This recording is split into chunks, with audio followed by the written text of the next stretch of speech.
راغونډ کړم. تاسو وایئ امین. ویری ګډ.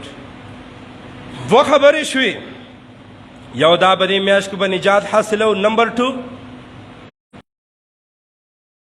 خو ټوټه اغستې ده که نه قاري صاحب دې ته د خیرات نیت وکړه، څه وکړه وایه ورته مه که ورته دې ووي نو بیا تا ته چې زمونږ پیغمبر موسی کلیم الله الله رب العزت به دې ورځ د فرعون د تسلط نه او د هغې د ډیکټیټرشپ او د مظالمو ظلمونو نه خلاص کړو، نجات یې ورته ورکړو. نو په هغه خوشحالۍ کې مونږ د 10 عاشورې دا روژه نیسو. تاسو به یې سیاورئ به دې ورځ باندې پلانې چل شوي، یو پوره لیست جوړ شوی، خو دغسې مستنده خبره نه ده. خیر څوک وایي پلانې تللی او دا شی او قیامت او څه پوره قصې پهلې مولوي صاحب کنه یو پوره لیست یې ډک کړی او بیا څوک مو شیر کړی، د دې څه حقیقت نشته. ما د خپلو اکابرو مشرانو خپلو استادانو نو خپله مطالعه چې د احادیثو کړې دقه یو واقعه مخې ته راغلې ده چې په دې ورځ باندې څه چل شوی. موسی علیه السلام الله رب العزت ورته نجات د چا نه ورکړو؟ د فرعون نه. نو په هغه خوشحالۍ کې وایي مونږ روژه نیسو.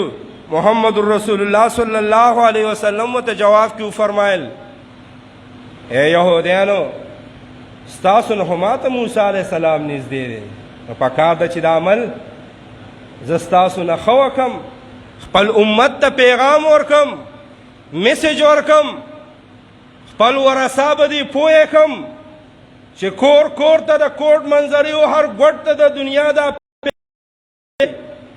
چې د موسی علیه السلام د هغه جابر بادشاه او ډیکټیټر نه چې الله نجات ورکو، په دغه خوشحالۍ کې به د 10 عاشورې روژه نیسئ. دا د ثوابونو نه ډکه روژه ده، الله به تاسو ته نجات درکړي. خو دې ځای کې یو پوینټ مولانا صاحب زړه کې څه شي فټ شي. نو دې ځای کې یو خبره وکړه خپل امت ته، د دواړو جهانو سردار ای زما امتیانو،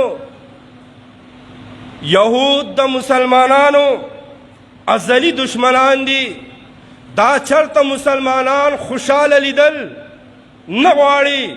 کم ځای کې چې افراتفري وي، جنګ وي، ورانې وي، په دې کې به د یهودي لاس وي. چا وفرمایل؟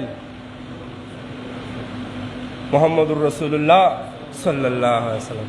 ما ته یو قول د حضرت مولانا مفتی محمود نور الله مرقدهم رایاد شو. مفتی محمود صاحب پیژنې؟ څوک دی یا کیمرامین؟ د مولانا صاحب پلار خو دی، خو نور څوک دا ټک نه دی خوا شراب بند، دفتري کار په اردو کې ټش پش پش نه. ای هی هی نو ای الله دې بیا پې مولا وزیر اعلی راولي. هوټلو کې شراب بې حیایي بنده، کرپشن، رشوت پلس پلس پلس. پوهېږئ که نه زه تفصیل کې نه ځم، دا ځانه یو جمعه غواړي هر څه بند، ځکه چې په کرسۍ باندې څوک کېناسته؟ مولا کېناسته. د کرسۍ خو زوري که نه؟ الله دې په دې کرسو مولان کېنئ. تاسو وایئ په تیزو وایئ. یو ځلې شاباس ډېرو خلکو په خېټه دړ شي. الله نور په خېټه دړ کړه چې سم دړ شي. کیمرامین صاحب سره خیر هغه خپل کمنټس ته ګوري چې څوک څه وایي، نو وایي دی نه. زما ما ته خلک وایي تا ته خلک ډېر کنځلې کوي، زه دا چې ما نه معاف کوي نو تا به څنګه معاف کړي؟ نو انبیا یې معاف کړي چا؟ نو موږ نه صحیح نه لګیا به کیمرامین شا نو ټینشن نو ډاؤٹ اباؤٹ دیٹ لګیا به. نو بهرحال الله دې به دې پستو پستو د اسلام آباد به دې کرسو باندې مولان کښېنئ. یاره خو دا مخې ته امین وایي دا شاته نه وایي. سوباړیان یې که وایي امین؟ دا لکان وایي امین؟ نه وایي. زما په خیال دغه لوبه پکې ده. بهرحال نو مفتی محمود صاحب نور الله مرقده